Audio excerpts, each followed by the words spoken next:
கோவை பீளமேட்டில் உள்ள ஜிஆர்டி கல்லூரியின் பயோடெக்னாலஜி துறையின் சார்பில் பயோஃபோக்கஸ் 2026 என்ற தலைப்பில் பிரம்மாண்ட அறிவியல் திருவிழா மற்றும் கண்காட்சி கல்லூரி வளாகத்தில் நடைபெற்றது.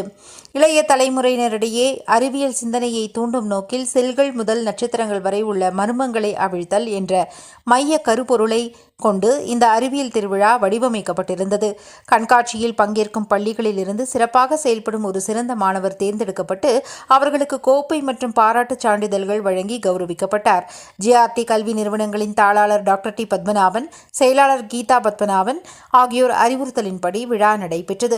டாக்டர் GRTCS கல்லூரியின் முதல்வர் டாக்டர் டி சாந்தா தலைவராகவும், துணை முதல்வர் டாக்டர் கே ராமச்சந்திரன் துணைத் தலைவராகவும் பொறுப்பேற்று விழாவை நடத்தினர்.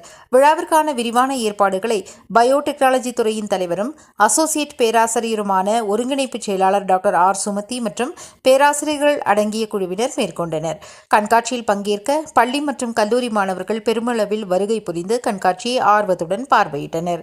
தொடர்ந்து மாணவ மாணவிகளுக்கு இடையே வினாடி வினா நிகழ்ச்சி நடைபெற்றது. இதில் வெற்றி பெற்ற மாணவ மாணவிகளுக்கு பரிசுகள், சான்றிதழ்கள் வழங்கப்பட்டன. மேலும் வீடியோக்களை காண நவ் இந்தியா டைம்ஸ் யூடியூப் சேனலை சப்ஸ்கிரைப் பண்ணுங்க. பக்கத்துல இருக்க பெல் பட்டனை மறக்காம கிளிக் பண்ணுங்க.